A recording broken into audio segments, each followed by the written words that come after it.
evening, ghosts and ghouls. You're listening to a horrible podcast. Good evening. You're listening to a horrible conversation. I'm JT Ripper.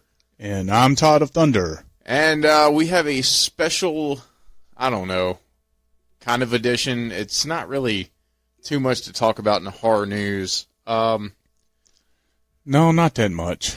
We got Patrick Dempsey is in talks to star in Eli Roth's new slasher, Thanksgiving.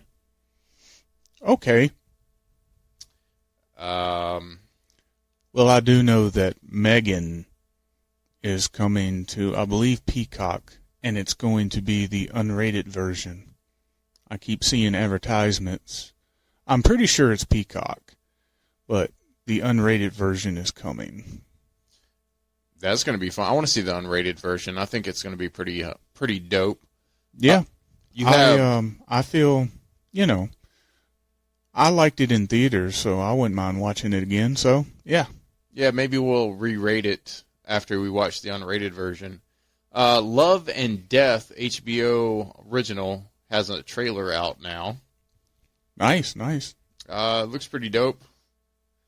Let's see. We got our first look at Sting coming out. Sting is supposed to be a new spider movie that's going to specialize in practical effects. Yeah, my girlfriend's not going to like this. She is not a spider person.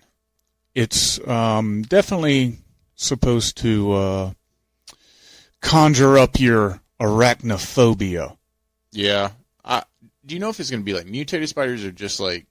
From the picture I saw, it was a woman sleeping. Yeah, with like a semi-big spider hovering over it. Yeah, it said practical effects, so I'm thinking that these spiders are probably going to be like reminiscence of the actual like arachnophobia movie, the old one with Jeff Daniels and John Goodman. Yeah, it was a damn good movie. Maybe I don't know. Maybe it'd be in the same world. Let's see. You got I Am Legend 2 is officially in the works with Will Smith, and alongside him will be newcomer Michael B. Jordan, which is one of my favorite actors. He's up there. Well, that should do pretty good at the box office. Yeah, I think it will. Hopefully, I wasn't a fan of I Am Legend, honestly. I mean, for those of you who don't know, I Am Legend with Will Smith was basically a modern-day remake of an old Vincent Price movie. Yeah. And I believe the title of it was like The Last Man on Earth or something like that. Yeah. But it's about a man literally being the last man on Earth and how he's going crazy just being within himself. It is also based off a book, too. Yeah. But it's very reminiscent to that movie. Let's see. What else we got going on? Return to Silent Hill, the new sequel, begins filming soon. Yeah, that's cool. Christopher Guns is the director. Okay. I'm not very familiar with that name. I'd have to look up his stuff, too. I mean, he's probably done some other good stuff, but I was a pretty decent fan of the original Silent Hill movie. The second one wasn't all that great. It's enjoyable, but it wasn't all that great. But if it comes out, I'll watch it. I got nothing against it. Yeah. Okay. This is something I know that you're gonna like talking about.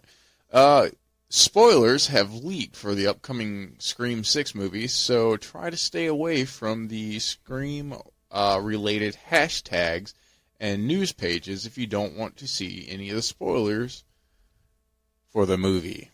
Yeah. Me and you've talked about this before. I mean, it's kind of too late if you've seen the fucking trailer to it. Yeah. I mean, the trailer tells you just about every goddamn thing. I cannot understand, I was so disappointed with the trailer, not because I think the movie's going to suck. I think the movie's going to be just fine.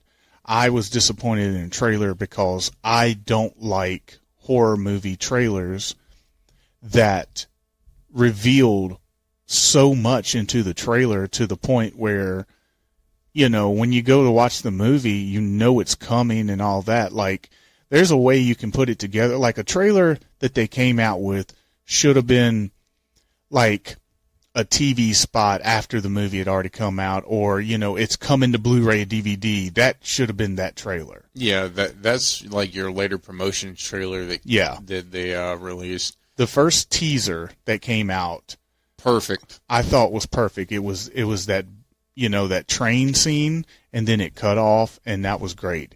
In the latest trailer, it's like scene after scene, and it's they stay on there too long, and it's like, I just did not enjoy it. I mean, yeah. In my opinion, a trailer shouldn't be no longer than a minute anyway. I was going to say a minute. Yeah, a minute tops. Enough to grab your attention and enough to want to know what's coming next. That's pretty much it. Like, I don't need to see whole scenes. It's like they showed whole scenes, but right when the wet stuff is about to happen, they just cut it off. Yeah. Well, my thing is they told what's going to happen in a story in a fucking trailer. Well, that's my problem with it. But we're beating a dead horse at this point. We're still going to watch it.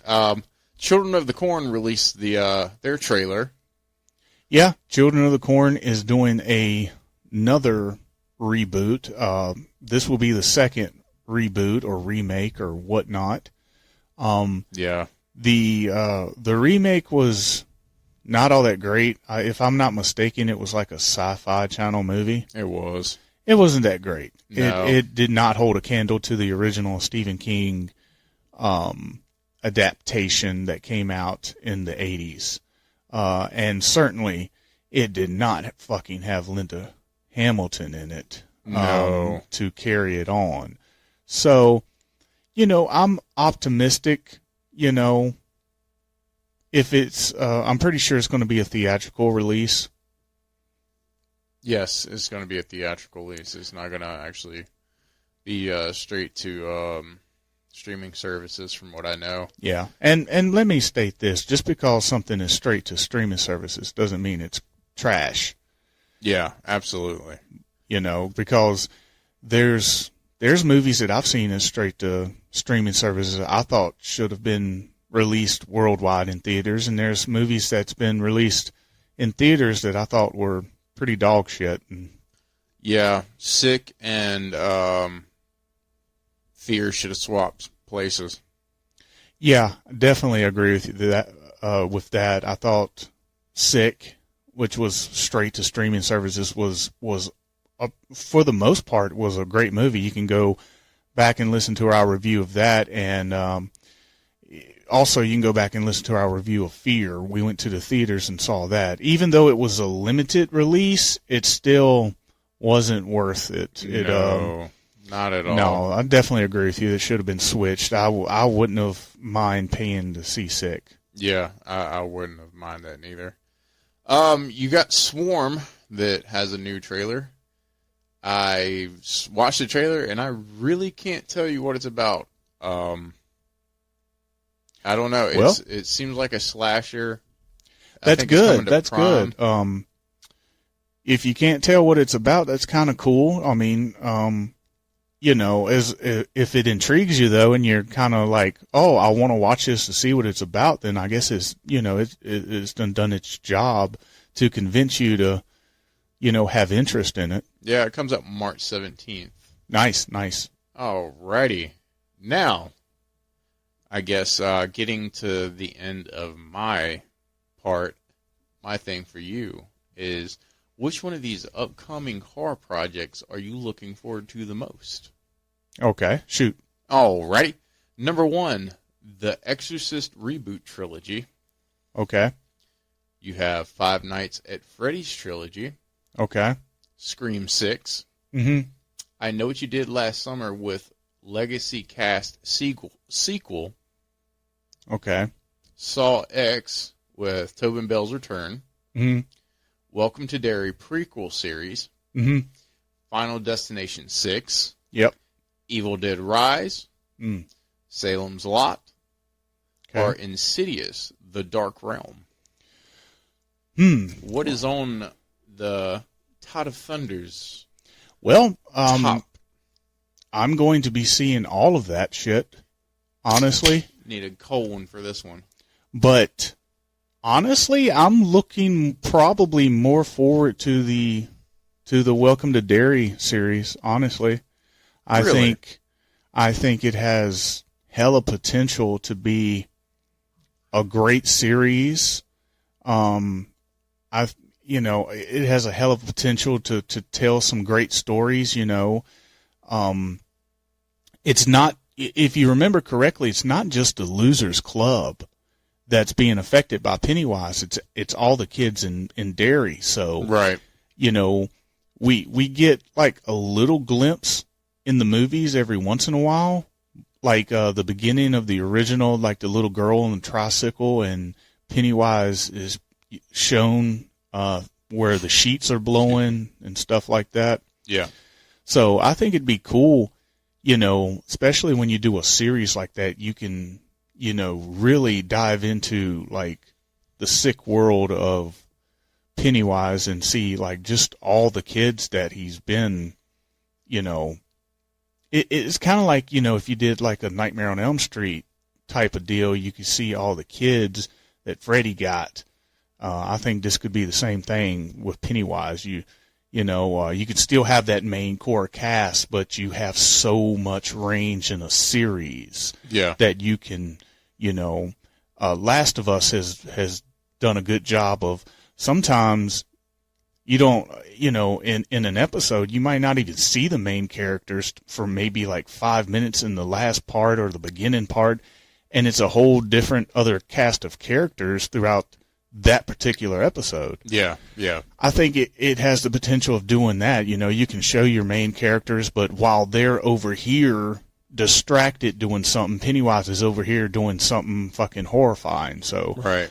honestly, I'm looking forward to that. And one that you did not mention I'm looking forward to is the Friday the 13th series. I want to see what the fuck they're going to do. If anything, I'm intrigued by that. I think the list I read you was everything that's coming out this year, supposedly. Yeah.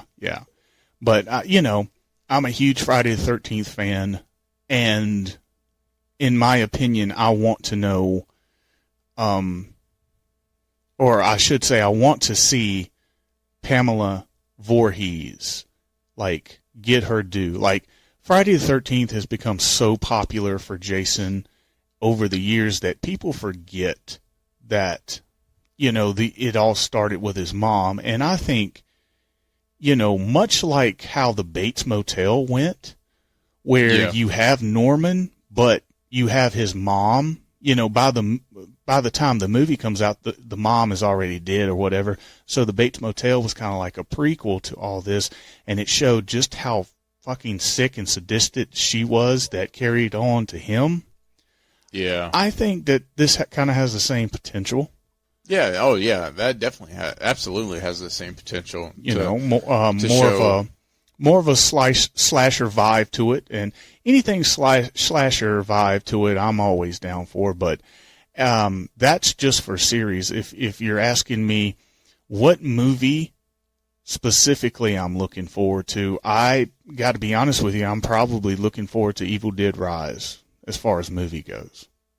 Yeah, that's my big one so far this year too. On that other, to kind of vary from what you said, I'm kind of excited to see I Know What You Did Last Summer, because that movie after the first one goes dog shit. Oh, absolutely. And it's a series that could have had like a lot more potential. Well, not could have. It does have a lot of potential. And now that they're actually getting, doing kind of the Scream. You said it was a legacy, so I'm assuming Jennifer Love Hewitt and Freddie Prinze Jr. would be coming back. Yes, possibly Brandy from the second film. I think so. If that's the case, that's pretty cool. They did come out with a I Know What You Did Last Summer series that had absolutely nothing to do with pretty much anything. And I watched it. I tried to get into it, and I felt that it was just dog shit, and it dragged on, and it dragged on, and it dragged on. And I think after maybe the third or fourth episode, I kind of gave up on it. Maybe I could go back and rewatch it. I forgot what it was on. I think it might have been Prime. I watched it on a Fire Stick, so I don't know what exactly it was on. But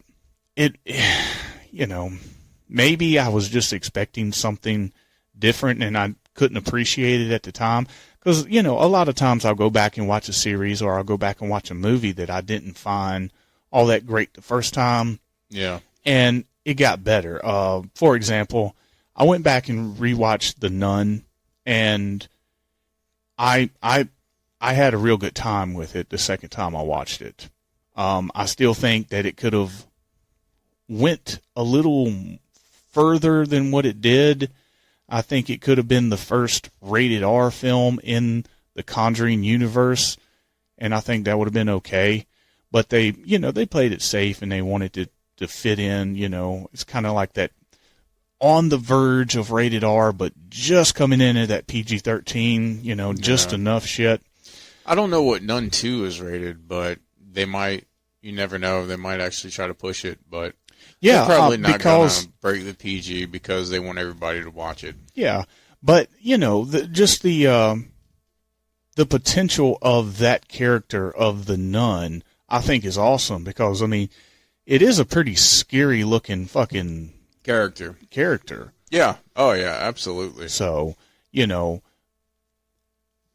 I'm looking forward to those two series and Evil Dead Rise the most, although.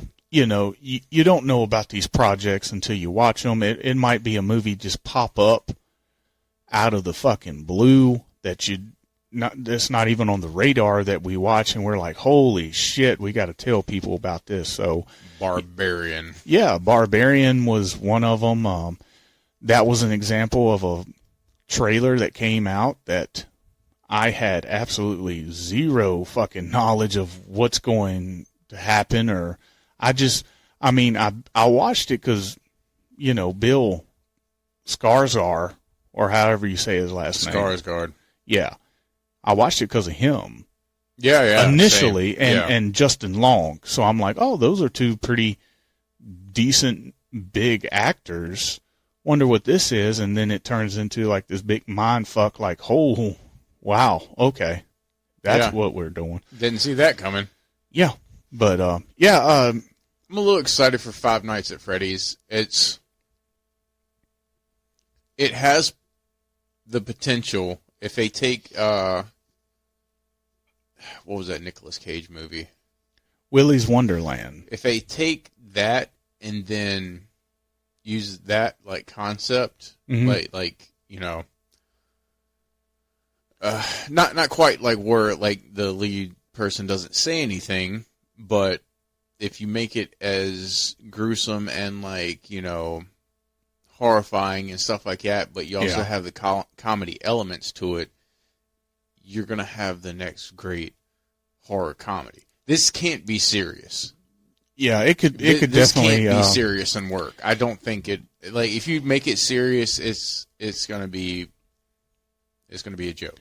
Yeah, you can definitely have a comedy element to it. I was thinking, Willy's Wonderland or like demonic toys type of deal where it's gruesome and it's a good story, but at the same time it's like some really sick humor in it. Not necessarily funny, but funny to the like demon characters, like they're not saying it to be funny, they're saying it to be sadistic. Yeah. And, there's definitely a difference between a movie that makes you chuckle and then a movie where you put your hand over your head and you go, God damn, they're trying too hard. Yeah. So, And this movie can very easily teeter into.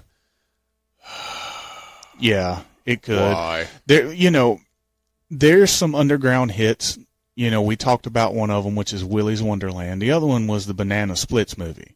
Yeah, I actually enjoyed that It movie. was, yeah, something like that has, like, I mean, it has a B-rated feel without it being B-rated. If that's, I get what you're saying. know, I mean, just, if this is theatrical, we'll see, No, it's theatrical. well, we'll see how it goes, usually if it's a theatrical movie like that, it's going to be a bigger budget.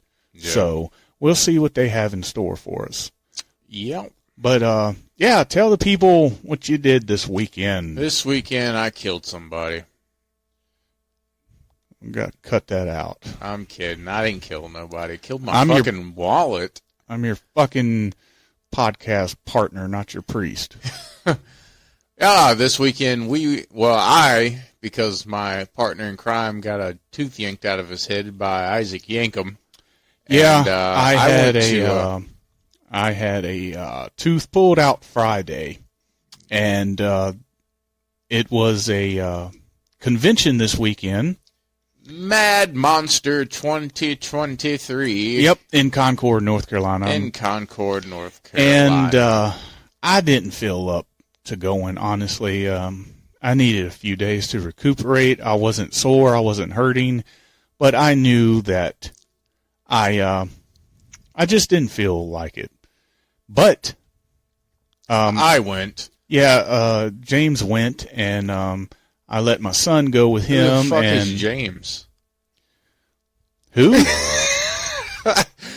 Who the fuck is James? I meant Brandon.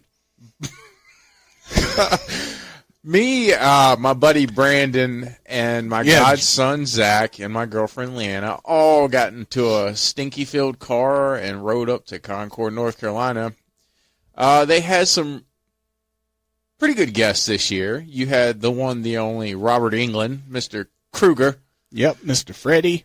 You had Peter Criss from Kiss. The original, the OG drummer of drummer. Of what many people believe their favorite era of Kiss, the makeup era, 70s, when Kiss ruled the world.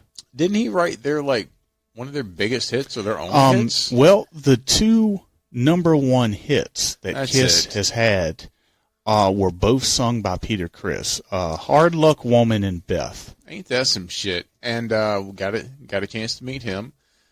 Which my son was looking forward to. He was a huge Kiss fan, and it was awesome. He got to meet Peter Criss and take a picture with him, and Peter was actually behind the drum set.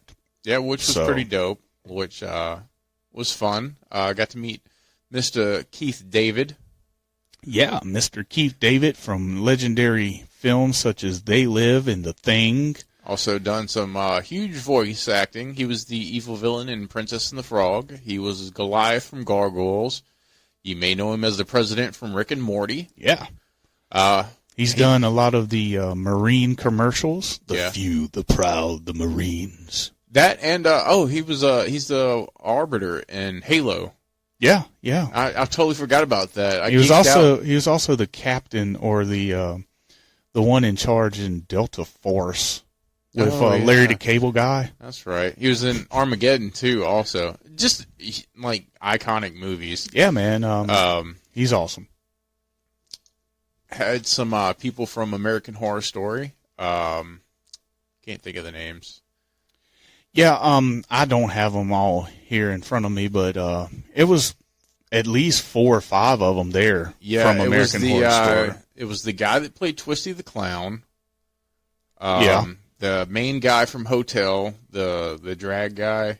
Yeah, the one that was behind the bar. Yeah. Serving everybody drinks. And I think the other guy was David, is his name. He was in the very first... the... first season of... David McDermott. David McDermott, yeah. My girlfriend met him. She geeked out over him. I think she has a thing for him, but she didn't want to tell me. But that's okay. Yeah. Mr. Arn Anderson, the professional wrestler, was there. Yeah. Which was big for us. Scott Steiner. Lex Luger. The total package Lex Luger, and the first ever black African-American black. champion. He's black as hell. Damn! Yes, Mr. Farouk, Mr. Ron Simmons himself was there. You'll notice with a pattern at a lot of these horror conventions, there's a lot of like professional wrestlers as and well. Metal musicians. Yeah, because like rock music and wrestling and horror movies and kind of that comic book type of vibe all go together. It's kind of the same people. If you meet somebody like me who's a horror fan, 9 times out of 10, I'm going to be a wrestling fan. I'm going to be, somewhat into the comic book, Marvel, DC movies and stuff like that. And also, I'm probably going to be pretty big into rock and heavy metal music as well. Yeah, for some reason it all goes together. Yeah. Christina Elish from Child's Play 2. Christina Ellie is, I don't know how to say her name, but she played Kyle. She played Kyle in Child's Play 2, and also Alex Chucky. Vinson. Oh, she's in Beverly Hills Cop 90210. ER. Did you say Beverly Hills Cop 90210? I did. I'm sorry. We need to make that fucking movie. Nah. Oh my God. Holy shit, Axel Foley is fucking Donna. I can't. How come I never put that together until now by accident? Beverly Hills Cop 9021.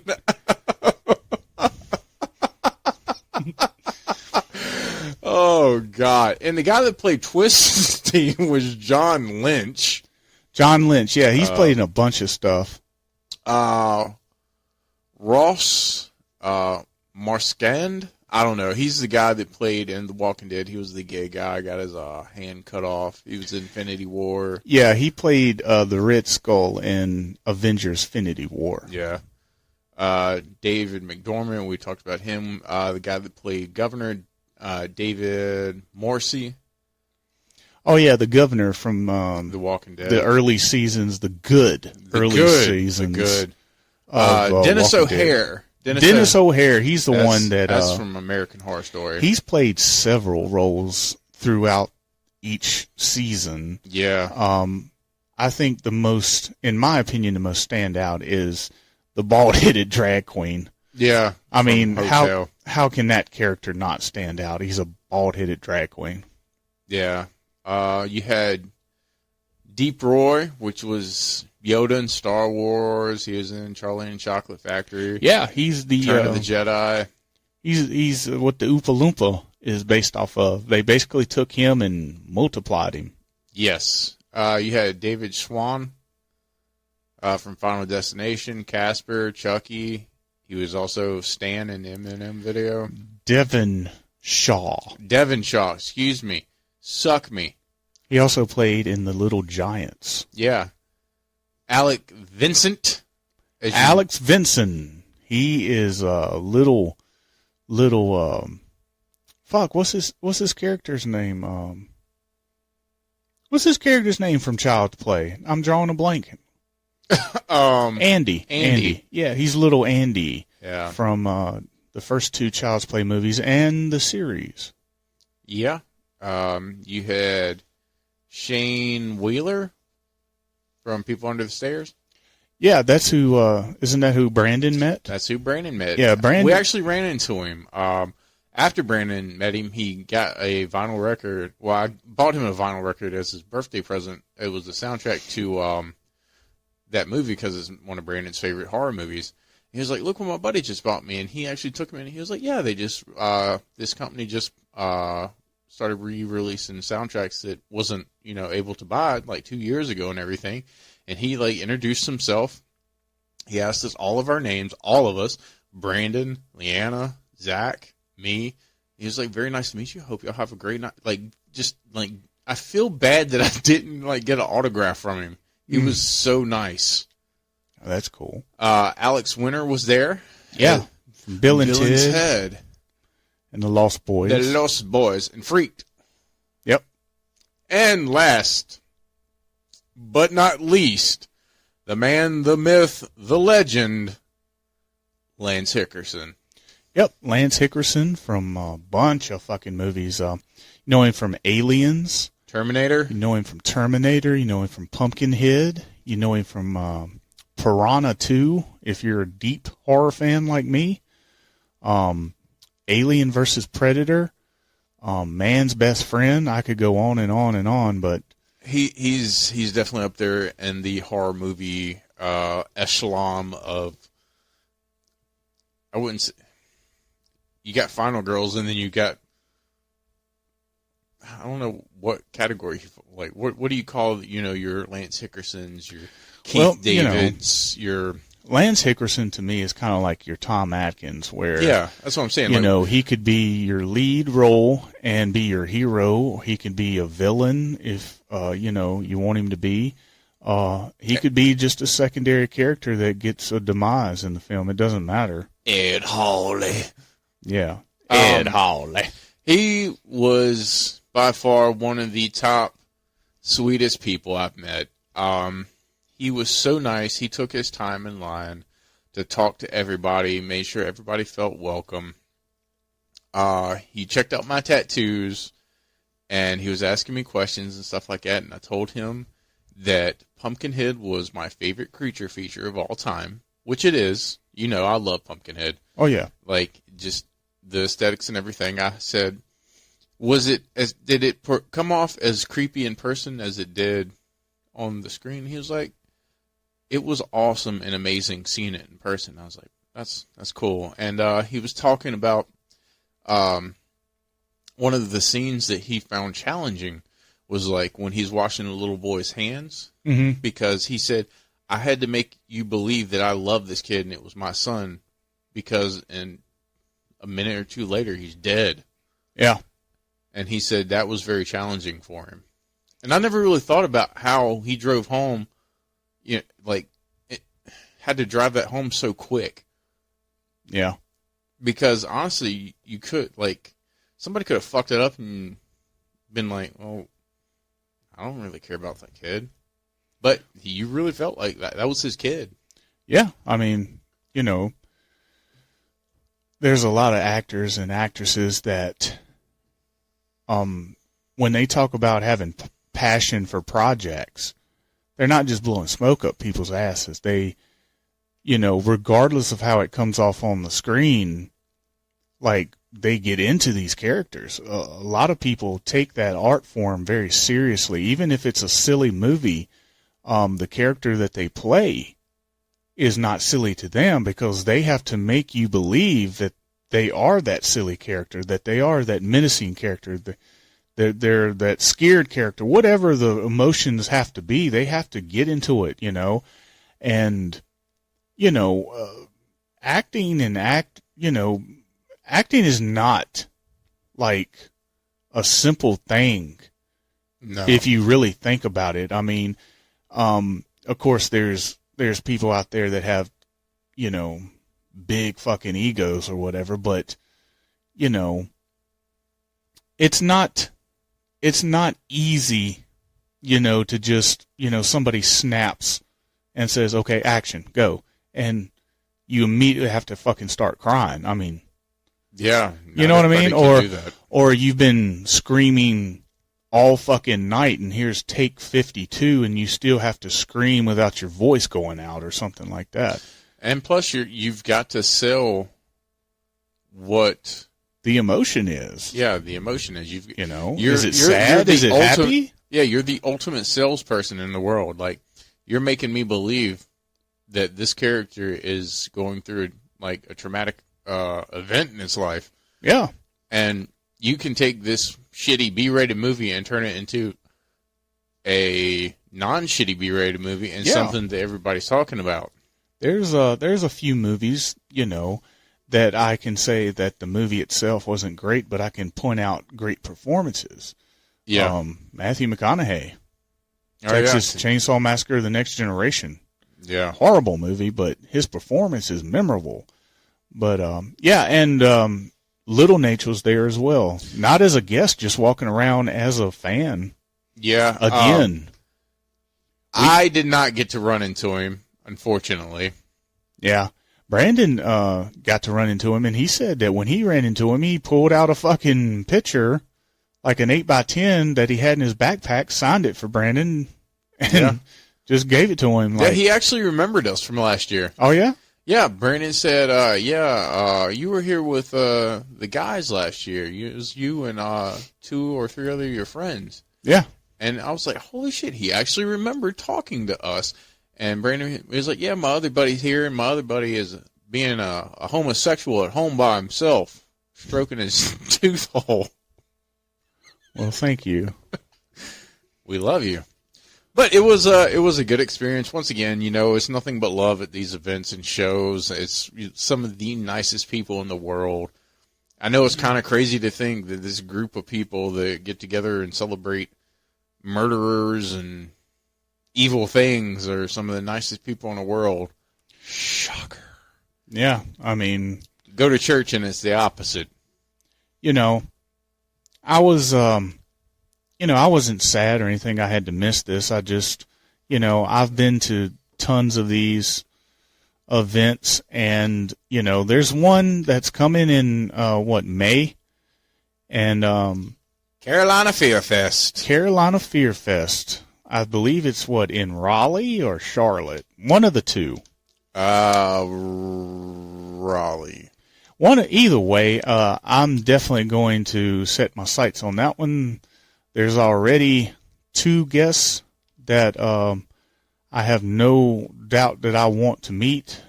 Dee Wallace and David Noddington from American Werewolf in London. So I'm going to try to go to that one. Maybe we all can go to that one. You fucking homo. Ed Hawley. I'm sorry. I'm just fucking around. But yeah, we'll definitely be going to it. I'm definitely looking forward to meeting David from American Werewolf in London. My favorite werewolf movie. Yeah, and this will be our first. My top 5. This will be our first Carolina Fear Fest. So we've been to Days of the Dead. We've been to Mad Monster. We've been to Mad Monster Expo. Yeah, we've been to Tiny Terror Con. We've been to all kinds. The Myers House, when they do special events, we'll be keeping an eye on that and see if he'll be doing anything special this Halloween. Well, definitely when spring breaks, he probably try to get some guys out there where it's not so cold and stuff like that. So, yeah. But I wanted to end this one on. I have went to this website, and it's empireonline.com, and they have their list of the 20 greatest zombie movies of all time. Okay. All time. All time. So we're going to react to some of these. We're not necessarily going to give you our top 20. We're just going to react to this, whether we like the movie or not or whatever. That's pretty much, just kind of a reaction without the video. Night of the Living Dead is probably number 1 on their list. Already saying. God damn it, let me tell the story, woman. Ed Hawley. All right, you ready for this list to start it off? Yes. All right, coming in, number 20, 2007, Planet Terror. A part of the Grindhouse double feature. I mean, I guess I never really... Okay. Thank you for your insight. I mean, I never really considered that a zombie movie, I guess. I don't know. It is, I guess. I mean, it's not your traditional them coming up out of the ground type of zombie films. It's more of a, more of like a disease type of deal that's never explained in the movie. Just kind of like goes from 0 to 100 in about 10, 20 minutes. Yeah, I mean, I wasn't expecting that to be in there. All right, coming in at number 19. I don't know if you've seen this. I've seen it, but it's 2009, and it's Dead Snow. I have not seen that. Well, if you've never seen Dead Snow is basically about zombie Nazis going after these soldiers who seek kind of Shelter or whatnot. Yeah. It's a pretty good movie. I mean, they've made several movies of it, but Yeah, I mean, I know what it is, but I just never watched it. number 18 from 2012, not necessarily a horror movie. Actually, it's not a horror movie, but it's Paranorman, the animated movie. Okay, that's interesting. I mean, I guess, yeah. I mean, it's a zombie film. You can call it a zombie. I don't know. I guess it's just one of those things, you know. Didn't really look at as a zombie movie. It's, you know, like Hocus Pocus, you know, I guess is considered like a horror movie, but you don't look at it like it's a horror movie, you know. It's a lighthearted movie that happens to deal with spooky stuff, and Spooky. you know, zombies is one of them. The number 17, I have not seen this one, so I can't comment. It's from 2016. It's The Girl with All the Gifts. I have not seen that one. I have not either, so we'll move on. 2009, REC 2, Record 2, at number 16. I have seen both. I've seen it. I've seen both Record, and I call it Record. It's really REC, but I call it Record. Yeah, I mean, that's what I call it, but yeah, REC. Yeah, in my opinion, I love both of these movies. I think there's a third one too. I'm not sure, but there's American remake versions of these movies called Quarantine that they're good, but they're not as impactful as these, in my opinion. Yeah, they definitely get the claustrophobic elements down pat, and the zombie terror is definitely at its best with this movie. Yeah. Well, coming in at number 15 is from 1979, and this is probably going to be my first poo-poo because this movie is so fucking low, and it's Zombie, or Zombie Flesh Eaters, or Zombie What? 2. Yeah. It's in what number? Number 15 out of... Bullshit. Hang on. Yeah, this is a... shame, man, Harley. This is a Felucci film, Yeah. and it's one of the best Italian gore films ever made. Is it a ripoff of Dawn of the Dead? Sure, that's what they were going for. Was it marketed as Zombie 2 to kind of be a sequel to Dawn of the Dead? Yeah. So what? It's still a brutal fucking gore fest, phenomenal Italian film. 100%. So, number 15, no. This probably should be in the top 5. Oh, yeah. Definitely. Number 14, 2013, World War Z. Hold on. My thoughts exactly. I do not like this movie. I think it's boring. I think it sucks. And I think it's subpar. And I think that if you want to watch a movie with a bunch of CGI bullshit in it and have a big-time actor, Brad Pitt, in it, go for it. I thought the movie was subpar at best. I was not impressed with it. It wouldn't be in my top 20. I do not like this, Sam. I do not like green eggs and ham. I hate this fucking movie. Yes, it's true. Suck my balls. World War Z. Moving on. Number 13. 2009, and it is Zombieland. Ooh. That should be higher. They're going to get the shame for it being low. Yeah, Zombieland is what we were talking about earlier, that you can incorporate comedic moments in a movie that it works, and this one definitely worked. The sequel to it is not bad either, although I like the first one a whole lot better. But yeah, I remember going to the theaters. We saw this in theaters. Yeah, I remember going to the theaters and watching this. So It's, yeah, it might be a little low. It's the perfect horror comedy. Coming in at number 12 is from 2004, and it's the remake to Dawn of the Dead. I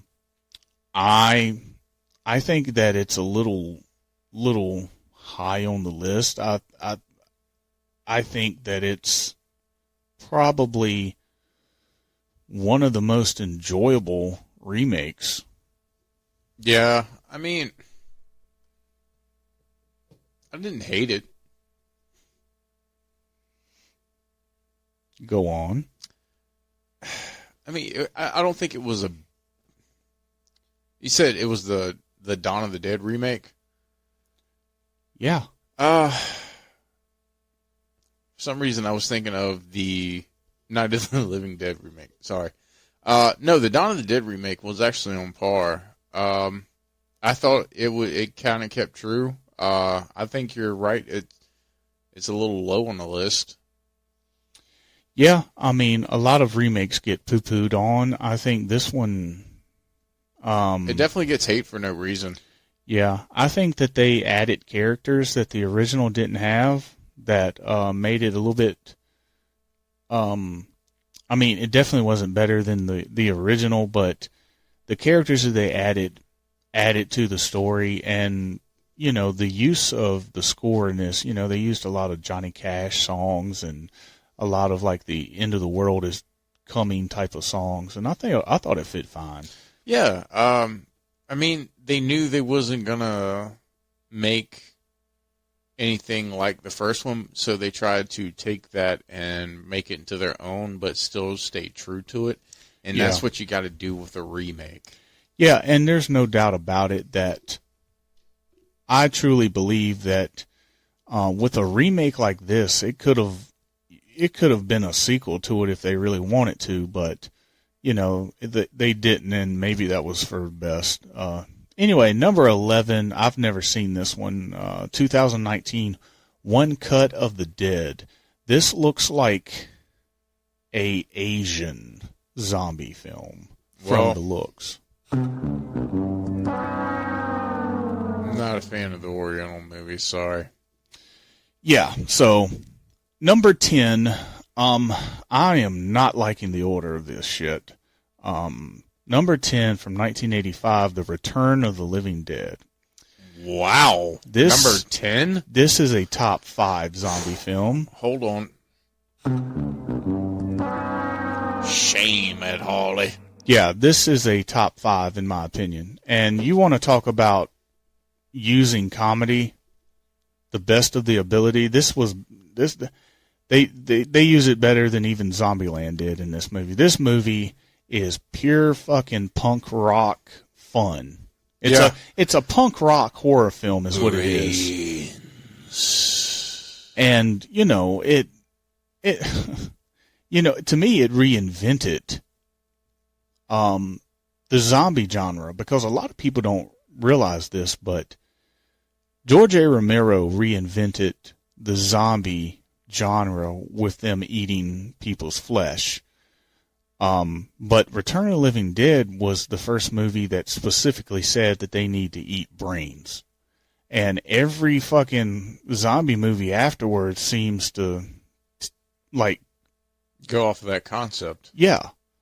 They seem to go off of that, oh, well, they want to eat your brains. Or when people talk about zombies, you know, they say, oh, you ain't got to worry about the zombie eating you. You don't have no fucking brains. Ha, ha, ha. You know, and it's kind of like a Mandela effect where, you know, you remember it. Oh, yeah, well, you know, it was George A. Romero that created all that. Yeah, you're only half right, man. So yeah, that's true. That's a good point. I didn't even think about that. But yeah, I agree. That's too low. Number 9, 1985. And this is a movie that, you know, much like you earlier said, well, I don't really look at it as a zombie film, but if you think about it, it's absolutely a zombie film. It just doesn't revolve around a bunch of zombies, and that's Reanimator. The whole concept of Reanimator is bringing the dead back to life. Bringing the dead back to life. And you don't really think of it as a zombie film because it's not like it's not like a epidemic of a lot of zombies coming after you. It's only, a few people that get resurrected in the movie. True. You look at it as more of a Frankenstein. But just to talk about the movie though, it's a staple of the 80s.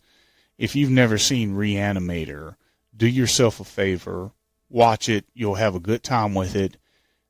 In my opinion, if you want something that stands out from the 80s that's a little bit different than just your standard gore or your standard slasher or your standard, mainstream whatever, Reanimator is probably your movie to watch. It's kind of like one of those, this is your underground, metal movie here, as opposed to all the Poison and Motley Crue. It does a very good job of adding comedy elements to it, where it being a very gory film, you still have lighthearted moments in it that you kind of look past the top of the line gore in it. And the prosthetic effects in this movie is fucking fantastic. Great story, great acting. It's a cult classic. If you haven't seen it, do yourself a favor. Watch them all. Yes, get to know Professor Herbert West. Number 8, the original REC record from 2007. I agree with this. You agree? Top 10? Yeah, top 10. Yeah. To me, it takes two genres and it puts them together and it makes it a fucking awesome movie. They take the zombie genre and they take the found footage and they mesh it together into a good little fucking movie here. Like I said, they've remade it with Quarantine. That's the name of the remake. A lot of times they'll take a famous horror film from another country and they'll retitle it and it with different actors.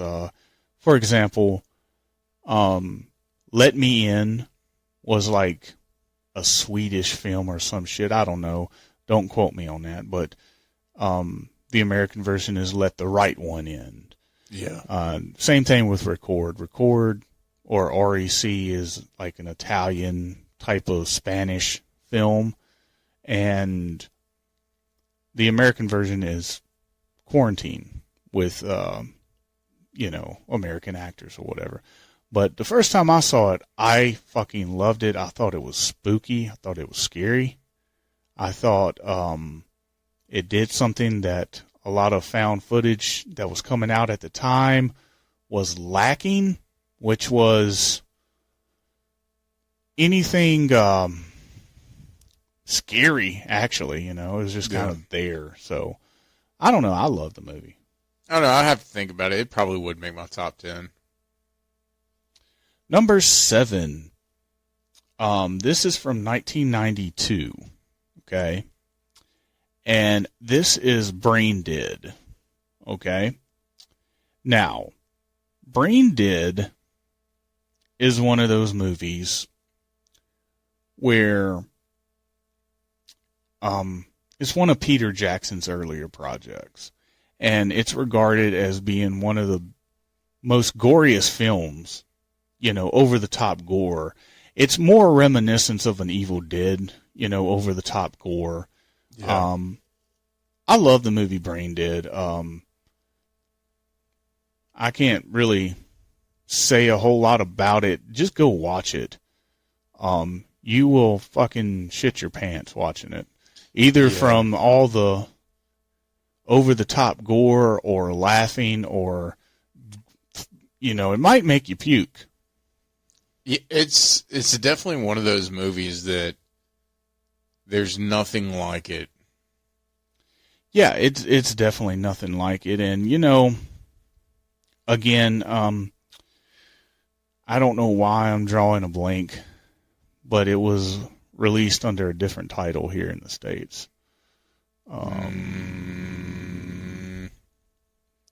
God damn it.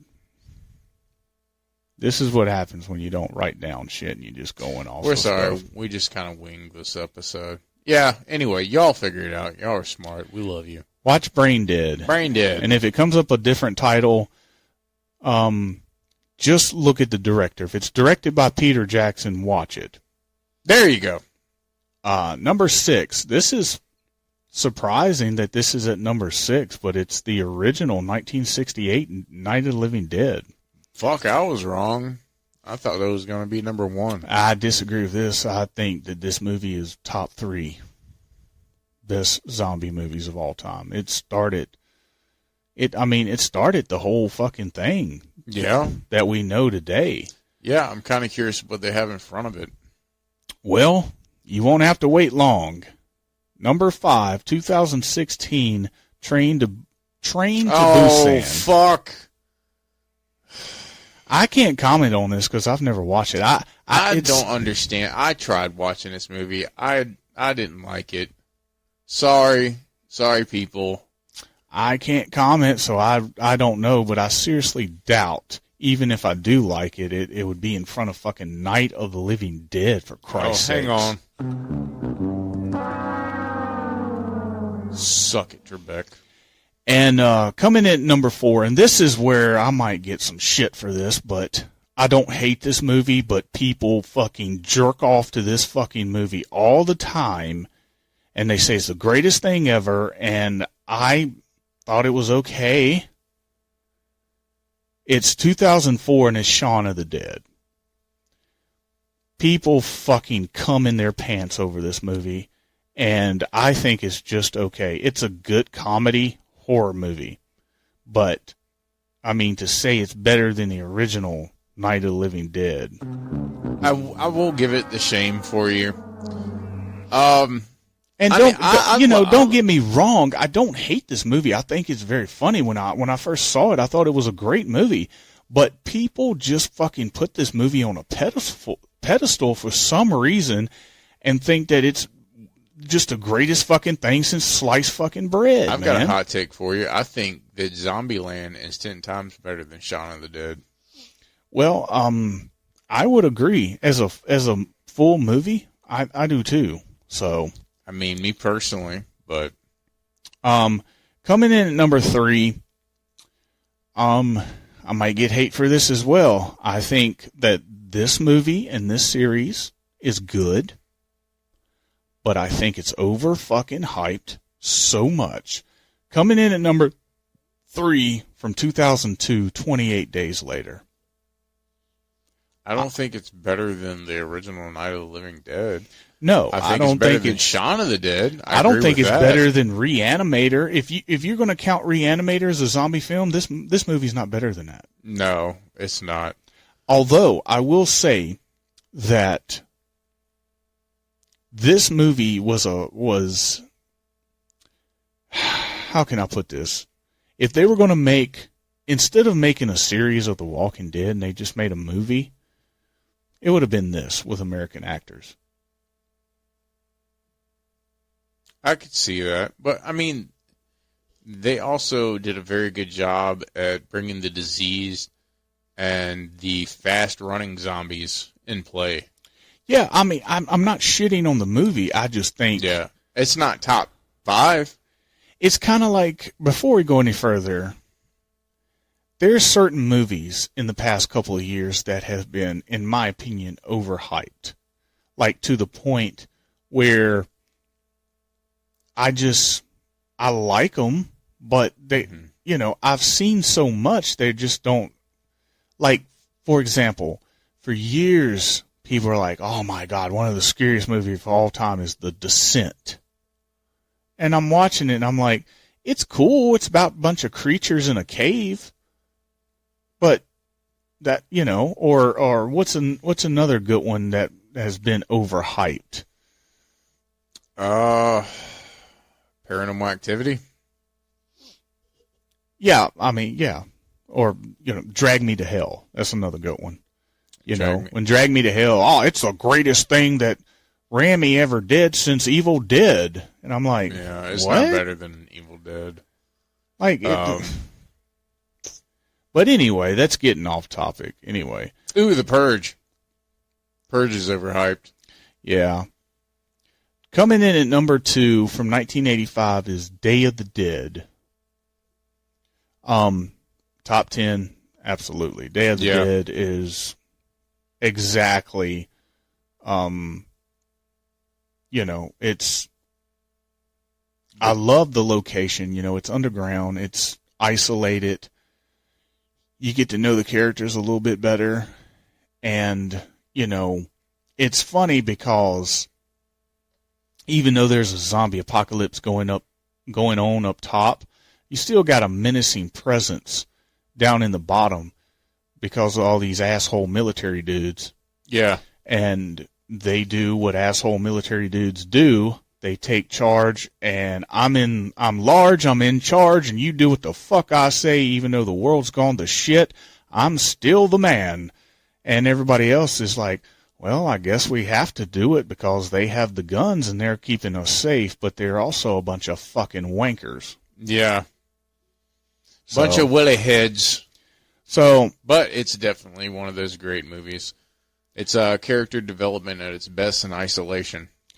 And number 1, this list has deemed or redeemed itself because it is 1978's Dawn of the Dead, the original Dawn of the Dead, which is my personal favorite. It's my personal favorite zombie film of all time.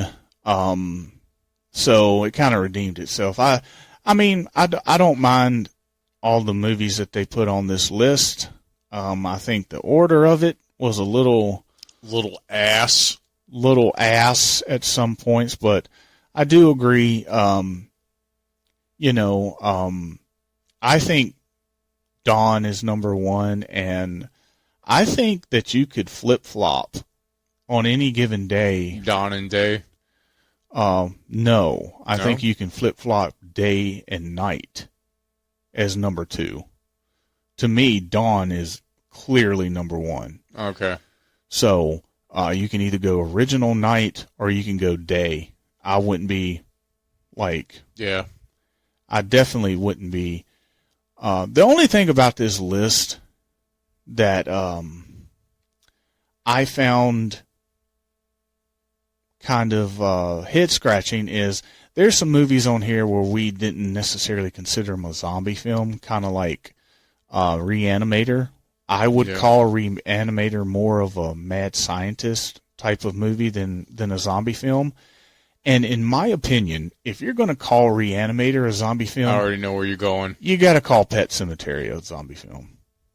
That's not where I thought you were going. I'm on board. Wait a minute, what?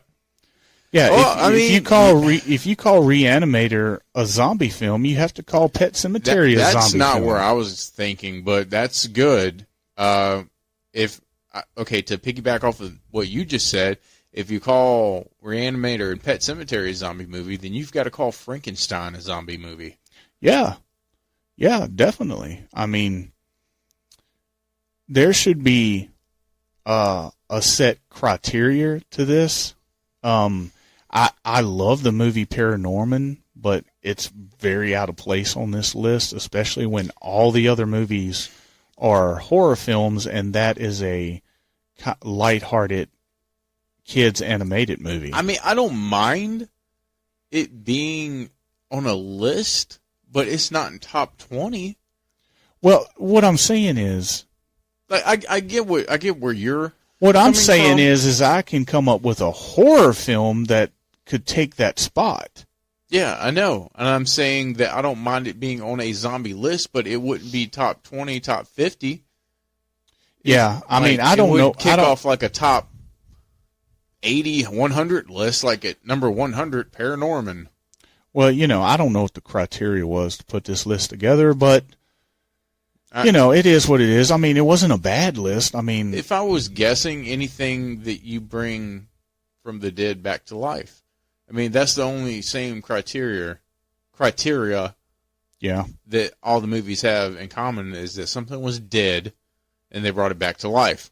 But in that aspect, you got to put Pet Cemetery on that list. Yeah, and, you know, let's talk about some of the underrated films that I enjoy that might be on the little B-rated side, but I enjoy them quite much. Return of the Living Dead 3, I really enjoy. Ooh, that's a good one. Yeah, about the, you know, you got the love affair between these two kids, and they get into the motorcycle accident, and the girl breaks her neck, hits the telephone pole, and it just so happens that his dad works at this top secret, you know, facility, and they have been, you know, fucking around with the barrels. Yeah. That have brought the living dead back. And, you know, he brings her back, and she's kind of normal, but she also has that desire to eat flesh. So I enjoyed the movie. It's a good little straight to VHS movie back in the day. And also Return of the Living Dead Part 2 has always been one of my favorites as well. So I'm a big fan of the Return of the Living Dead movies. A lot of people don't like the later ones. There's one that's called Rave to the Grave. I love that movie, dude. It's a funny movie. It's a fun watch movie. Yeah, and then there's another one, Necro something other. Necro Butcher. Yeah.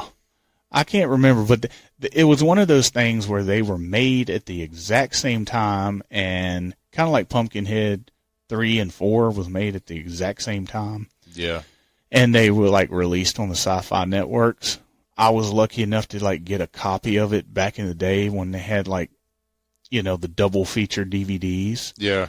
So, I mean, if you look at it compared to the first three, okay, I can see why you don't like it and think it sucks, but yeah, in my opinion, Return of the Living Dead is you know, it leans on the comedy side anyway, so I always thought they were funny. You know, got these two buffoon fucking Russian dudes going around trying to, you know, kill, you know, whatever, and, you know, it takes place on like a college campus, so you got like, you know, and another thing, you know, what about a movie like Night of the Creeps? Yeah. It's not necessarily zombies, it's these space worms or whatever the fuck it gets in people's heads, but there is that scene where, like, it was like a bus crash, but all these worms got into these people's heads, but they were already dead, and they kind of reanimated them. Yeah, but that would fall into the space category. I got an argument for you for the zombie. If we're going off the criteria of bringing something dead back to life, we got to throw Jason into the mix. Yeah, I mean, how many times has he died and come back, you know? Yeah. I mean, pretty much everything past part 2. Because we assumed that, you know, he was just grown up in part 2. I would say probably everything past 4. Everything past 4? Because I think 4, he was actually human, and he died. Tommy hit him with the fucking shit, and that's why 5 did not feature him, because they didn't know how to bring him back at that point. Then in part 6, they done the whole Frankenstein thing with and then kind of made him the monster he is now. Yeah. But yeah, that's still a shitload of movies with a zombie Jason running around. And, you know, let's be honest, even though they've never said Michael Myers was a zombie or whatever, I mean, there's no way a normal fucking man can be electrocuted and shot. I don't think that it's a zombie aspect. I think it's the supernatural aspect, to where that's where you can't really call it a zombie, versus Jason was buried in the fucking ground and brought back to life. Michael never really died. You know what I mean? Yeah. Like, because of the supernatural elements and aspects of it that they use. So you can't really call Michael a zombie, but Jason, Fuck yeah, you can call him a zombie. He's a zombie. Yeah, I mean, he had... Hey now, my boyfriend's back. He had the worms and fucking magnets and everything. Basically, all he does is kill, and he don't eat them or whatever, but he still kind of qualifies. But that's all I got. That's all I got, too. We want to say thank you for listening in to this special edition of a Horrorble Podcast, Horrorble Conversation. I'm JT Ripper. And I'm Todd of Thunder, saying toodaloo. Damn it! Said it before you could. Ed Hawley, toodaloos, Ed Hawley. God damn you! God damn you! It already has, Ed Hawley. Toodaloos, Ed Hawley. It already has.